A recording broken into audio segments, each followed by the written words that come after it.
नमस्कार, मैं बंसी आज आपके लिए एक सत्य घटना लेके आया हूँ जो कि बरसाने का ही है। और कहते हैं ना, मैं कई बार कह चुका हूँ कि भगवान को आप जिस रूप में पाना चाहें, भगवान आपको उसी रूप में आके दर्शन देते हैं। तो ये घटना जो है बरसाने की ही है।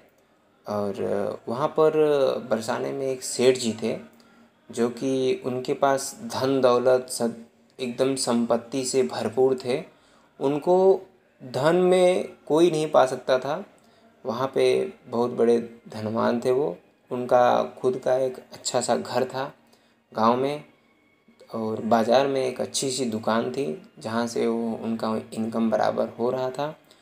तो भक्तों, बस उनको एक ही चीज़ की तकलीफ़ थी कि उनको बेटी नहीं थी। उनको 3 बेटे थे और 3 बहुएँ थीं। सबका शादी हो गया था। जब भी कभी गांव में किसी बच्ची का शादी हो, बेटी का शादी हो, तो वो वहाँ पर जाते तो बहुत दुखी होते कि हे भगवान, अगर मेरी भी कोई बेटी होती तो मैं आज कन्यादान करता और मेरे भी बच्चे जो हैं उनके हाथ में कलाई होती।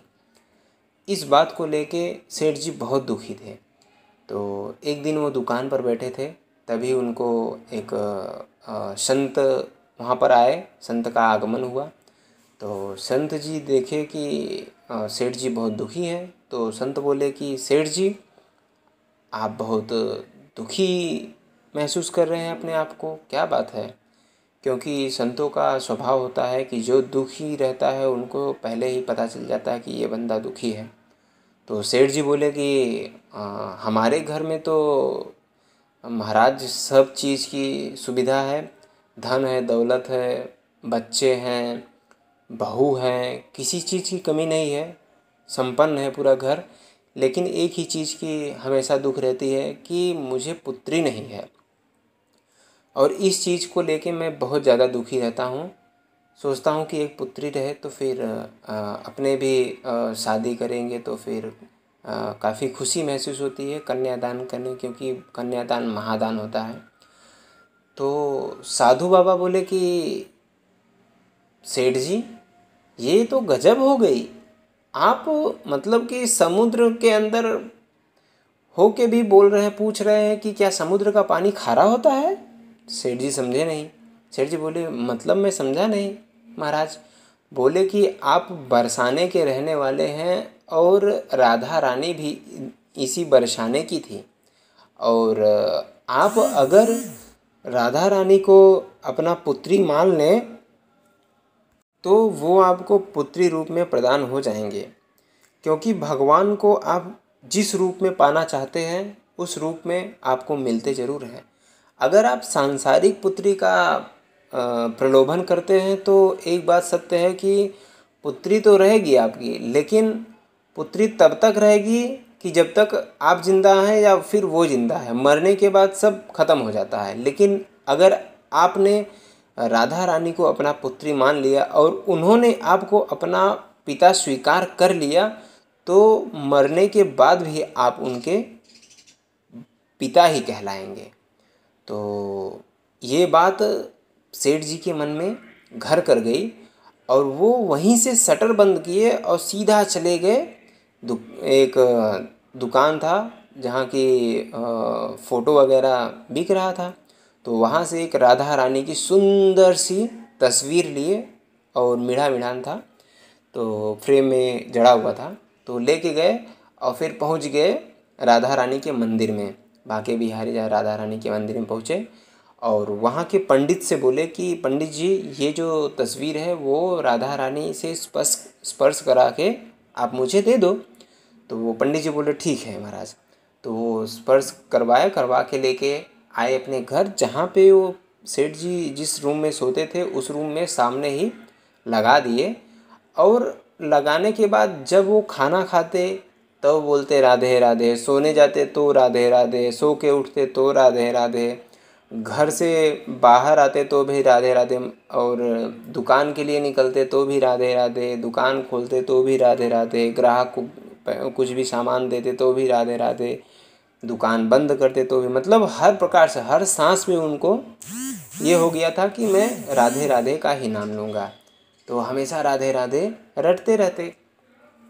तो एक दिन की घटना है दोस्तों कि एक पहले आप जानते होंगे कि पहले की जो माताएं थी उनको चूड़ी पहनाने के लिए घर पे चूड़ियानिन आया करती थी।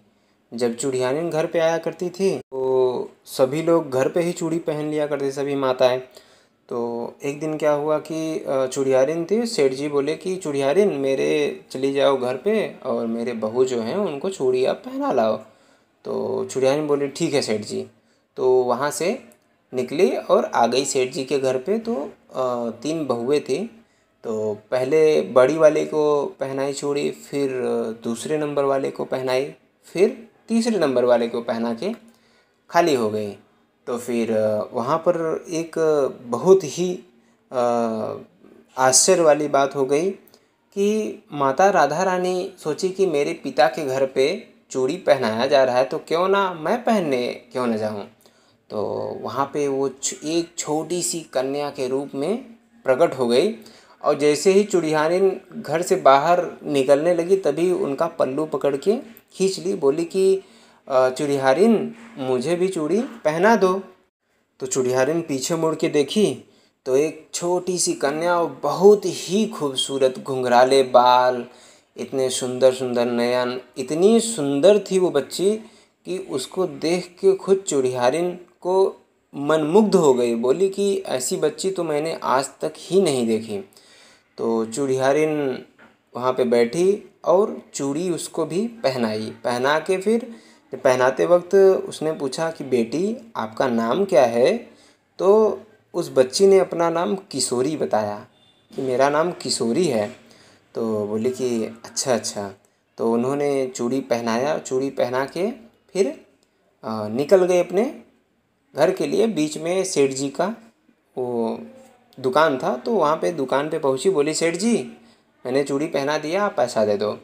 तो क्या हुआ कि जब सेठ जी पैसा उसको दिए तो सेठ जी पैसा देने के बाद जब वो चूड़ियारिन पैसा गिनी तो वहाँ उसमें पैसा कम था। तो सेठ जी से बोली कि सेठ जी आज पैसा ज़्यादा चाहिए। बोले कि क्यों, तुमने चूड़ी का दाम बढ़ा दिया क्या।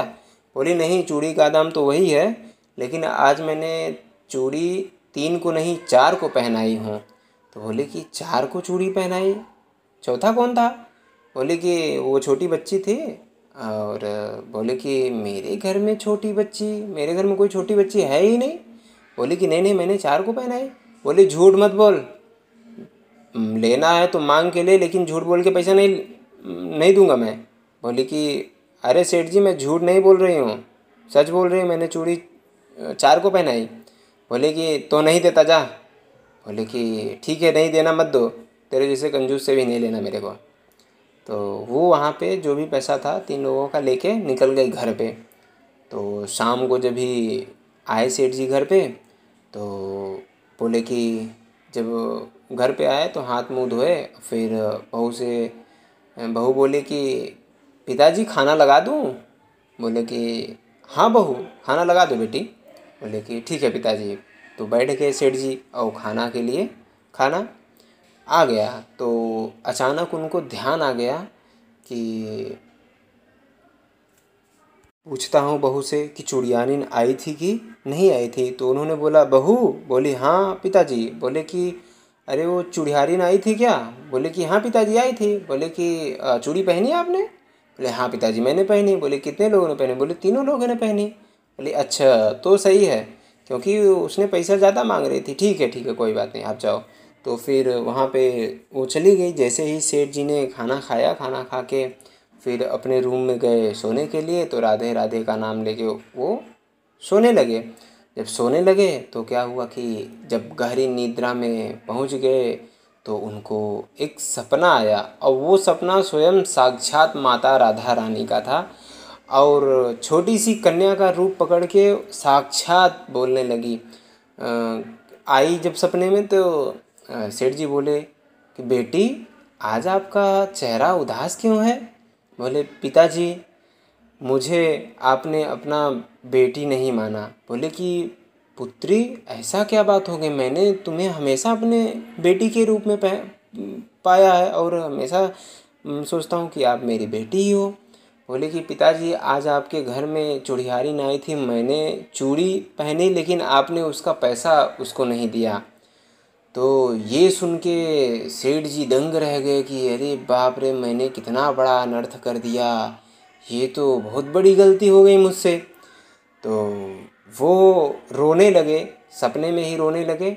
फिर उनकी अचानक नींद खुली और वो सच में बैठ के वहाँ पे रोने लगे और उनको कुछ समझ में नहीं आया और तुरंत गए अपने दुकान में, जितना उनके पास पैसा था वो पैसा उठाए सीधा लेके चले गए वो चूड़ियारिन के घर। रात को ही सीधा लेके चले चूड़ियारिन के घर। और चूड़ियारिन के घर पहुँचते ही उन्होंने दरवाज़ा खटखटाया, चूड़ियारिन, ओ चूड़ियारिन। बोली हाँ कौन? बोले अरे मैं सेठ जी हूँ, दरवाज़ा खोल। दरवाज़ा जैसे उन्होंने खोला, बोले सेठ जी इतनी रात को क्या आन पड़ी? बोले कि अरे पगली, अरे जो तूने चूड़ी जिस बच्ची को पहनाई थी वो स्वयं साक्षात देवी राधा रानी थी। आज तूने साक्षात देवी जी को, राधा रानी को, मेरी पुत्री को तूने चूड़ी पहनाया है। ऐसा कहते ही उसके चरणों में सेठ जी गिर गए। बोले कि हे चूड़ियारिन, मुझसे बहुत बड़ी गलती हो गई और ये ले तू अपना पैसा, जितना तेरा होता है पैसा सब ले ले। तो बस ये कह के और उसके चरणों में खुद लेट गए। तो ये सुनते ही चूड़ियारिन ने, अरे उसका मतलब हाव भाव ही बदल गया। वो बोली सेठ जी आप क्या कह रहे हैं? बोली हाँ, आज हमारे घर साक्षात देवी आई थी जो कि हमारी पुत्री हैं, वो तेरे हाथ से चूड़ी पहन के गई हैं। तो वो चूड़ियारिन तो पैसा तो नहीं ली। तो उसी समय वो और सेठ जी दोनों वृंदावन को चले गए और अपना घर दोनों ने उसी समय त्याग दिया और फिर वो लौट के दोबारा घर पे नहीं आए। भक्तों, कहा जाता है कि हमारे लाडले श्री कृष्ण और राधा रानी को आप जिस रूप में प्राप्त करना चाहें, कृष्ण भगवान को आप बच्चे के रूप में पाना चाहते हैं तो आपसे बच्चे के रूप में मिलेंगे। आप उनको द्वारिकाधीश के नज़र में पाना चाहते हैं तो द्वारिकाधीश के नज़र में। हमारी राधा रानी लाडली ऐसी हैं कि आप उनको जिस रूप में पाना चाहें वो रूप में आपको प्रदान होंगे। भक्तों, विश्वास रखना चाहिए। मैंने कई बार कहा है कि विश्वास ही एक दृढ़ संकल्प है हमारा।